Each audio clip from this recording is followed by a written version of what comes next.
Hello my friends, let's talk about Assassin's Creed Origins. But first, did you know that when using the Facebook Messenger app, if you click and hold an emoji with a flesh tone image, you can actually change the tone or shade in a variety of options? That way, when you want to give someone a thumbs up, it can actually look like your thumb, your own skin tone. Here's another fun fact. Remember that early PlayStation 3 first-person shooter called Resistance: Fall of Man? Did you know that you can play through the entire story mode with 2 players? I'm sure you do remember that. But do you remember that when you do, that Player 2 character was a black man? Exactly the same character model, but dark-skinned. Given how much that game's story revolved around an attractive British woman telling us how significant the main character was to world history, my friends and I spent that entire game joking about how the European imperialists wrote other cultures out of history, just like they did in the real world. It was very immersive. But really, take a moment and try to think of a PlayStation 3 or Xbox 360 game that is both a Western game and has a main character that is not white. It's hard to do, isn't it?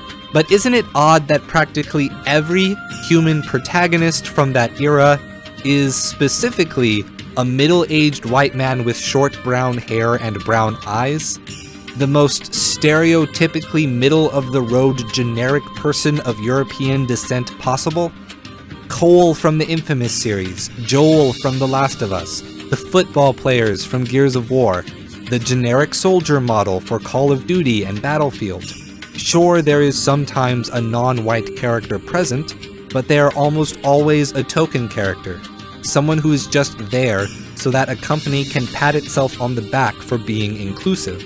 Sure, some popular Mary Sue characters exist from things like character creators in Mass Effect, or effectively cultureless figures like Master Chief from the Halo series, but those just never felt like enough to me. Hell, we still have the same thing today. Think about The Evil Within. Make a middle-aged, light-skinned, short brown hair, brown-eyed character model, and give him a slapped-on Hispanic last name, and bam, you get to have your white cake and eat it too, as long as you call it Castellanos. But you still get to wear your diversity stickers, so good job. And of course, we all know of the difficulty slider in South Park, The Fractured But Whole. I still have yet to see anyone who isn't dark-skinned in real life choose the most difficult setting in that game. And their reasoning is always the same. I want to play someone who looks like me. This isn't some industry secret either. They call it relatability.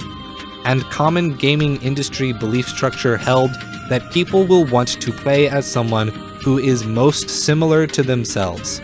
And since white males make the majority of the population and the money in the market, every character becomes a generic white male. But over the end of the last console generation and this current console generation, that common knowledge has found itself to be largely misconceived.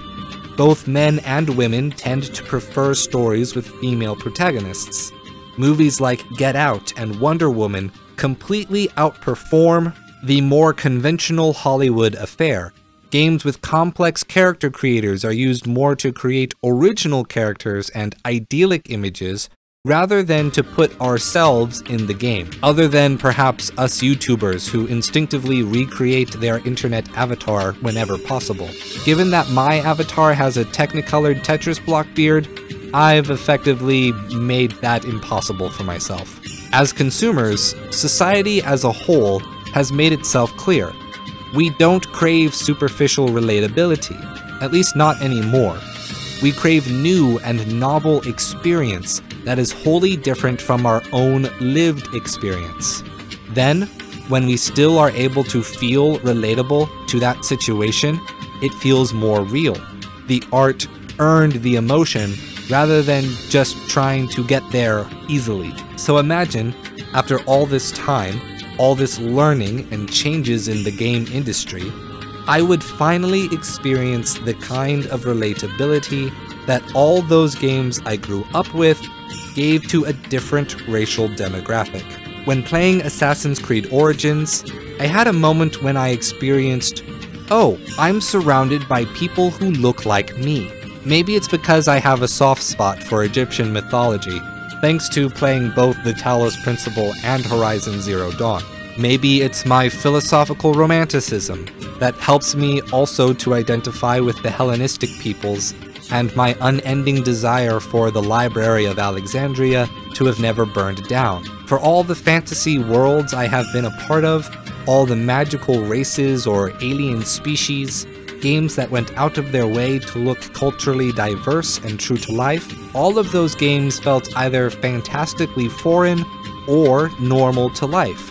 But I don't experience relatability in my normal life. I am not surrounded by people who look like me. Life is not relatable. I was enjoying myself getting to experience this for a while, but then I remembered. I got brought back into reality. Assassin's Creed Origins was not made to be relatable to me. And for all its changes in this new edition, Assassin's Creed is a license that tries, and has always tried, to appeal to the widest audience possible.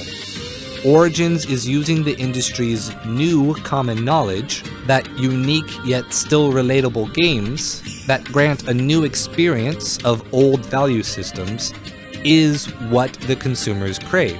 Like some kind of post-postmodernism that entirely skipped the postmodern era of video games. Now I find myself conflicted. Originally, I planned to praise the game for giving me this feeling, but after writing, I will pursue the rest of this game, looking for those values, and hopefully, I will find something to make another video for this game. Perhaps an actual philosophy video, rather than just this subjective moment of my own experience playing. Thank you for watching, my friends.